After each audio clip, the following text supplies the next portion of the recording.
ওরা আমার যেমন কেমন লাগতেছে। আরে ওর কথা কেউ বিশ্বাস করবে না, আসো তো। তোর ভাল লাগে না সারাদিন খালি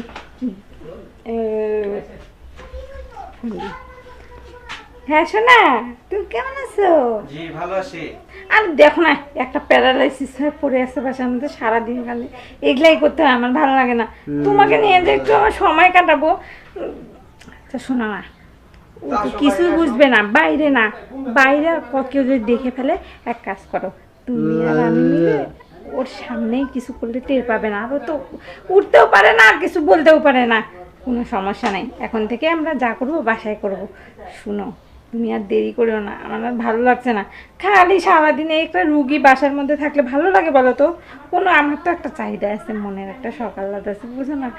আর কত বছর থেকে এই প্যারালাইসে পড়ে আছে, 1 বছর হয়ে গেল, আর মন মানতেছে না। কি বা বলে দেখো না, ভালো লাগে না, খালি কাজ কাজ। আর এই কাপড় চোপড় ধোও, পেশাব করাও, পায়খানা করাও, দুনিয়ার ভেজাল, আমার ভালো লাগে না। তুমি আসো। আর কোনো রিস্ক হবে না তো যাওয়া? আরে কোনো রিস্ক নেই, এই বাসায় কে আসছে? কেউ নাই না, প্লিজ দেরি করো না, আমার আর মন মানছে না। আসো না। আচ্ছা ঠিক আছে, আমি আসতেছি। ঠিক আছে, দরকার হলে ঘুমের ওষুধ খাওয়াই দেবো, আসো তাড়াতাড়ি। আচ্ছা আমি লাইনে আছি, আসতেছি। আচ্ছা। কাটো তুমি, কাটো। এই তো আগে পড়ছি আমি। আচ্ছা, তার মানে কি তুমি আমার বাসায় আশেপাশে? হ্যাঁ আশেপাশেই ছিলাম, কথা বলতে বলতে আমি অর্ধেক রাস্তা চলে এসেছি। ভালো হয়েছে। কিছু বুঝবে না, আরে ও তো এখন মাথা ঠিক নাই, আর কথা বলতে পারে না। কি ওর জানি কথা তুমি যে কি করো এখন। শোনো, ওর কথা কেউ বুঝতে পারে না। আসো, আমার আর মন মানতেছে না। ঠিক আরে আছে। ও কিছুই বুঝবে না, ও কথাও বলতে পারে না, হাঁটতেও পারে না। তারপরে ওর আমার কথা- যেমন কেমন লাগতেছে। আরে ওর কথা কেউ বিশ্বাস করবে না, আসো তো। আচ্ছা ঠিক।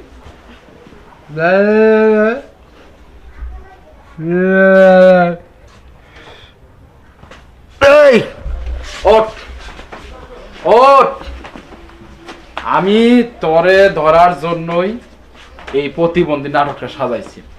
মাপ টাপ চাইস না। শোন, আমার দীর্ঘ কয়েকটা বছরের প্রবাসের কষ্টের টাকা এই শয়তানটারে বিশ্বাস করে সব দিছি। ও সব টাকা কারে দিছে আমার কাছে কোনোদিন স্বীকার ভাই যায় না। আমার টাকা দেয়নি ভাই, আমার টাকা অহং দেয়নি ভাই। তোরা তো ধরছি, আমি সত্যটা তো বুঝলাম যে টেহাজে কই গেছে। তোর আমি মারবো না, কাটবো না, কিচ্ছু করবো না, পুলিশেও দিব না, আমার ঘরের মানুষই ভালো না, তোর বিচার করে কি করবি? তবে একটা জিনিস ভাইবা দেখিস, তোর বললে যদি এরকম কেউ করতো তখন তুই কি করতি? আমি এটাই করতাম ভাই, কিন্তু আমি তো চাইছিলাম না। তুই আমারে ক, আমার জায়গায় যদি তুই থাকতি, তোর বললে যদি এরকম কেউ কিছু করতো, ছেড়ে দেন তুই ভাই, কি ছেড়ে দেন করতি? ভাই, হ্যাঁ? ছেড়ে দেন ভাই। দোষ তো তোর না। এই তুই টাকা ওরে দেশ না, কারে দিছ?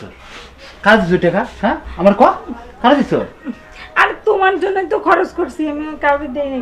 শোনো না, আমি যা হয়েছে বাদ দাও, আমার না ভুল হয়ে গেছে, আমার মাফ করে দাও। আমি আর এরকম ভুল কখনো করবো না। হ্যাঁ বুঝছি, তোর ভুল হয়েছে, তুই মাপ চাইছিস। আর এসব হইব না, আমিও বুঝতে পারছি। আমি তোর মাফ করে দিম। কিরকম মাপ জানোস? একবার জীবন তোর মাপ। না, সত্যি তোমার পায়ে পড়ি। শোন শোন, পায়ে ধরে লাভ নাই। সব ভুলের মাপ হয় না, বুঝছস? আমার কষ্টের সব টাকা তুই নষ্ট করছস। তোর লগে থাকলে সন্তানাদি হইলে ওই ওরকমই হইব। কয় না গাছের ফল গাছেই ধরে, বুঝছ না? তোর আমি তালাক দিব, যা। এই কথা কই। 1 তালাক, 2 তালাক, 3 তালাক, যা। আবার শূন্য ঘর শূন্যই থাক। প্রবাসে এতটা বছর কষ্ট করছি তখন লাগিয়া, তোরা সুখ খুঁজছ আরেকজনের পাইয়া। থাক, ওইখানেই থাক, ভাবে একাই থাক।